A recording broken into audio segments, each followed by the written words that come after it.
नमस्कार दोस्तों, आप सभी का स्वागत है। आज का वीडियो मैं आपके लिए जो बना रहा हूँ ना, ये बहुत ही इम्पोर्टेंट है। मिस करने लायक तो बिल्कुल ही नहीं है। अभी बच्चों, आपका दो काम है। पहला तो इस वीडियो को पूरा देखना है, क्योंकि यहीं से आपके परीक्षा में प्रश्न बनेंगे। क्योंकि मैंने इतनी मेहनत से ये प्रश्न कलेक्ट किए हैं, जो चुनिंदा अच्छे अच्छे प्रश्न हैं, एग्जामिनर की आँखों में गड़ने वाले ये प्रश्न हैं, यही वो देगा आपको एग्ज़ाम में। ठीक है। और दूसरा काम ये है कि पूरा वीडियो देखने के बाद शेयर जरूर कर दीजिए दोस्तों के साथ, ताकि वो भी इसका लाभ उठा सकें। तो कुल 1 जनवरी से लेकर 8 अगस्त तक जो सबसे महत्वपूर्ण करंट अफेयर्स हैं, उनको मैंने 250 कलेक्ट किया है। तो इस वीडियो में मैं 25 या 26 क्वेश्चन आपके सामने रखूँगा। ये पहला पार्ट है। तो ऐसे ही लगभग 10 पार्ट में मैं कंप्लीट कर दूंगा। और ऐसे प्रश्न होंगे, एग्ज़ाम में जाओगे ना, धुआं धुआं कर दोगे आप। सबसे पहला प्रश्न, हाल ही में 8 अगस्त 2022 को पूरे भारत में भारत छोड़ो आंदोलन की कौन सी वर्षगांठ मनाई गई है बच्चों? तो बच्चों 80वीं वर्षगांठ मनाई गई है, क्योंकि 8 अगस्त 1942 में पूरे भारत में भारत छोड़ो आंदोलन की शुरुआत कर दी थी गांधी जी ने। तो उसको 2022 8 अगस्त 2022 में 80 वर्ष हो चुके हैं, तो 80वीं वर्षगांठ थी ये। ठीक। उसके बाद वर्ष 2021-22 के फोर्ब्स की रिपोर्ट, ये एक मैगजीन है अमेरिका की, के अनुसार दुनिया में सबसे ज़्यादा कमाई करने वाला खिलाड़ी कौन है। मतलब ये फोर्ब्स की रिपोर्ट 2022 में आई है, और इसके अनुसार वो कौन सा सबसे ज़्यादा कमाने वाला खिलाड़ी है जिसने 2021-22 वाले वर्ष में सबसे ज़्यादा पैसे कमाए हैं। तो याद रखिए दोस्तों, वो मेसी हैं, एक फुटबॉलर हैं, बहुत तगड़े फुटबॉलर हैं। ये तस्वीर देख लीजिए, लियोनेल मेसी अर्जेंटीना के हैं ये, और यही सबसे ज़्यादा पैसे कमाने वाले हैं खिलाड़ियों में 2021 और 22 को देखा जाए तो। फोर्ब्स, ये जो लिस्ट इसने निकाली है, इसके अनुसार इन्होंने $130 मिलियन कमाए इस वर्ष। ठीक है, 2021-22 वाले वर्ष में इन्होंने $130 मिलियन कमाए हैं। सबसे ज़्यादा कमाई करने वाले खिलाड़ियों की सूची में पहला नंबर इनका है। ठीक। नेक्स्ट, विश्व प्रेस स्वतंत्रता सूचकांक के 180 देशों में भारत का कौन सा स्थान है? भैया, ये विश्व प्रेस स्वतंत्रता सूचकांक रैंकिंग निकाली जाती है कि मतलब जिस देश में जितना अधिक स्वतंत्र होती है प्रेस, उसकी उतनी अच्छी रैंक होती है। तो भारत की रैंक 150 है। भारत की रैंक 150 है वर्ल्ड प्रेस फ्रीडम इंडेक्स में। ठीक, याद रखिएगा। ये फ्रांस की एक गैर सरकारी संगठन है, मतलब सरकारी नहीं है, और इस संगठन का नाम है रिपोर्ट सेंस फ्रंटियर।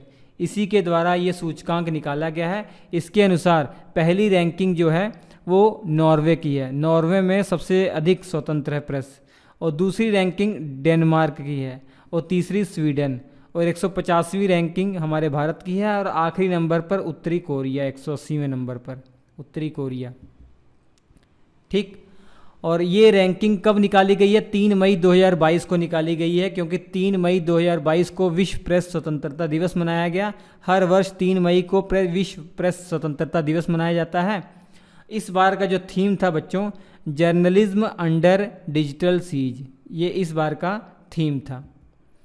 क्वाड का दूसरा शिखर सम्मेलन 24 मई 2022 को हुआ है। ये कहाँ आयोजित हुआ है?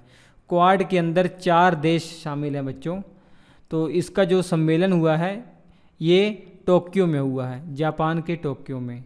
तो 4 देश कौन कौन से हैं? 4 देश हैं, अमेरिका है, भारत है, ऑस्ट्रेलिया है और जापान है। ये 4 देश शामिल हैं। 22 मई 2022 को ये, सॉरी दोस्तों, ये 22 मई है। ठीक है, ये 24 मई गलती लिखा है। 22 मई को ये आयोजित हुआ है।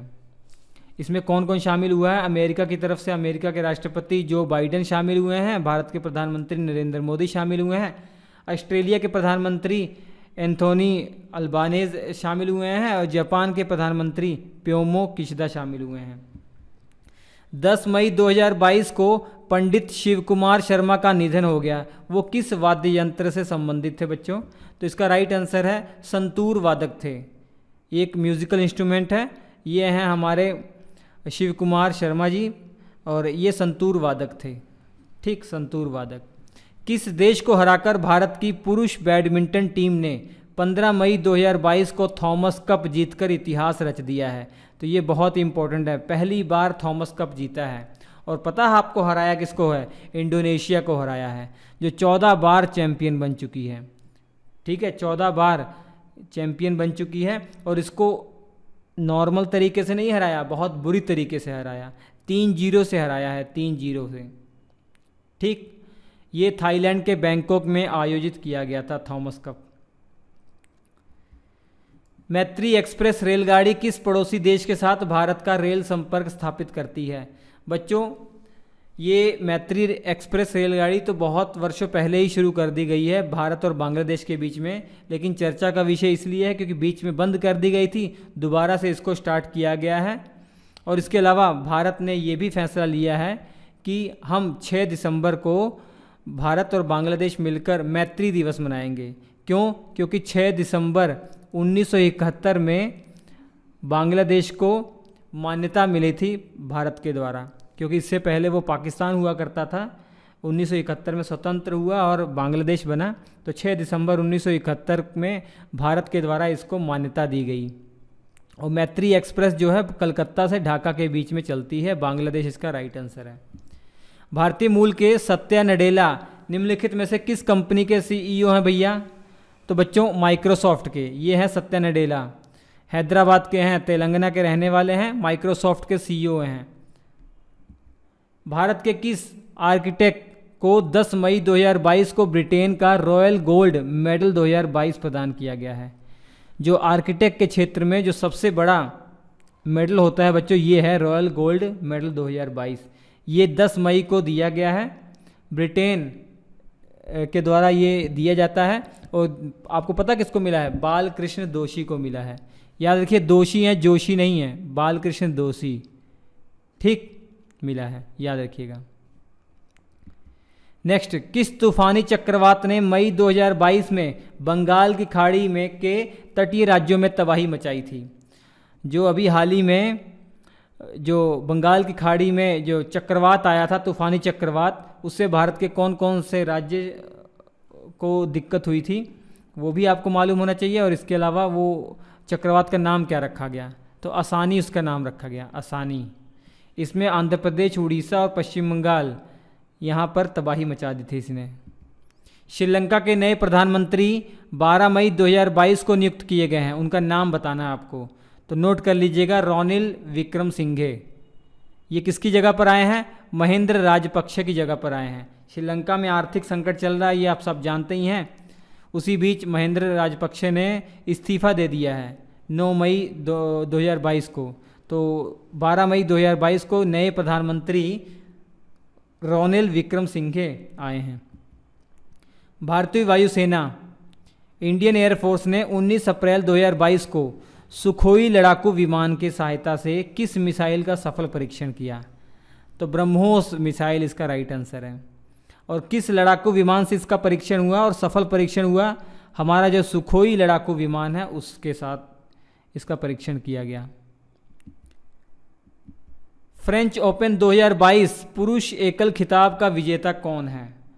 बहुत इंपॉर्टेंट प्रश्न है। तो राफेल नडाल इसका राइट आंसर है। ठीक है, राफेल नडाल। इन्होंने किसको हराया है? कैस्पर रूड को हराया है। और ये 14वां फ्रेंच ओपन था जिसको इन्होंने जीत लिया है, राफेल नडाल। वैश्विक पर्यावरण प्रदर्शन सूचकांक 2022 में 180 देशों में भारत को निम्नलिखित में से कौन सा स्थान मिला है? बच्चों, चारों विकल्पों में से आपको बताना है।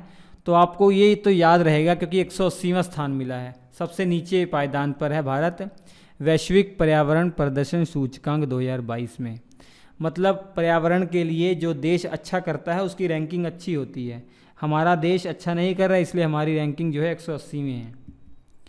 वर्ल्ड हैप्पीनेस रिपोर्ट 2022 में निम्नलिखित में से कौन सा देश लगातार 5वीं बार दुनिया का सबसे खुशहाल देश बना है बच्चों? तो इसका राइट आंसर हो जाएगा फिनलैंड। फिनलैंड लगातार 5वीं बार फर्स्ट रैंक आई है इसकी।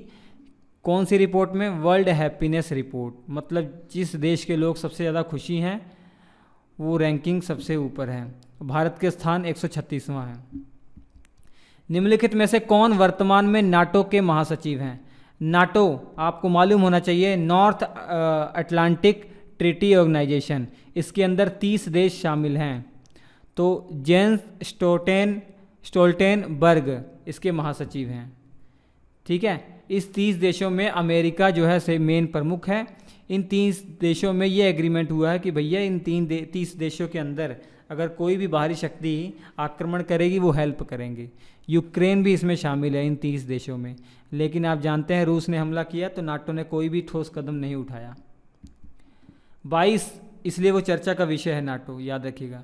2022 में किन 2 देशों ने नाटो में शामिल होने के लिए एक संयुक्त आवेदन प्रस्तुत किया? तो फिनलैंड और स्वीडन इसका राइट आंसर होगा बच्चों। फिनलैंड और स्वीडन इसका राइट आंसर। निम्नलिखित में से किस देश ने एक्सरसाइज ईस्टर्न ब्रिज 6 में हिस्सा लिया है? मतलब कौन कौन से देश ने ये अभ्यास किया है, वायु वाला अभ्यास किया है, और इस अभ्यास का नाम था एक्सरसाइज ईस्टर्न ब्रिज 6।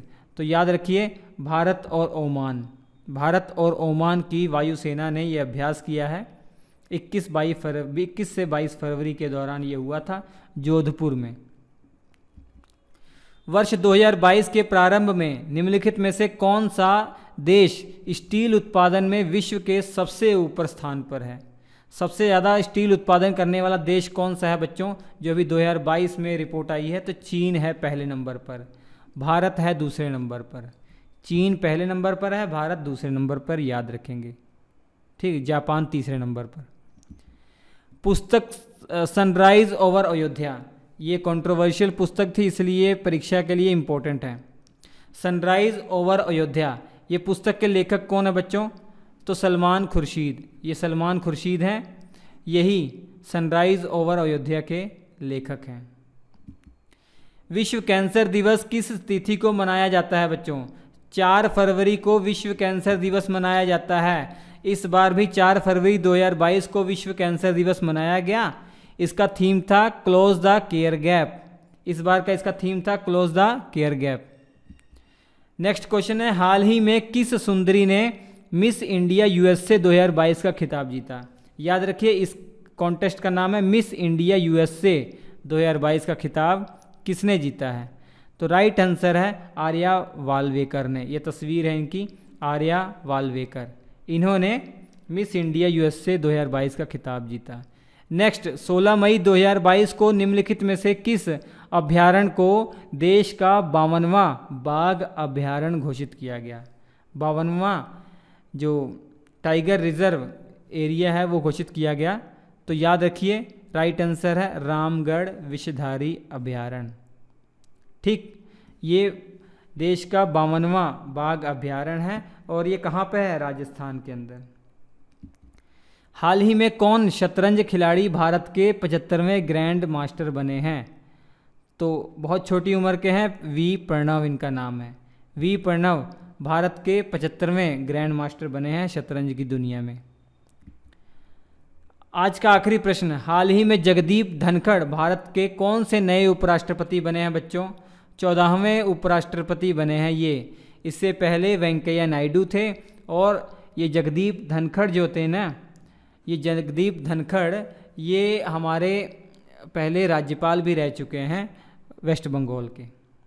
तो आज के इस वीडियो में इतना ही। ये सब महत्वपूर्ण प्रश्न थे, ये पहला पार्ट था। इसके बाद की सभी सीरीज आप देखिएगा। अगर ये अच्छा लगा लाइक कीजिएगा, शेयर जरूर कीजिएगा, तो मैं आगे वाला जल्दी से जल्दी अपलोड कर दूंगा। हो सकेगा मैं 2-3 दिन के अंदर सभी अपलोड कर दूंगा। अगर आपको अच्छा लगा तो प्लीज़ इसको शेयर जरूर कीजिएगा, लाइक कीजिएगा। आप लोग वीडियो देख लेते हैं, लाइक नहीं कर पाते हैं, ये आपसे शिकायत है, और शेयर भी कर दीजिए।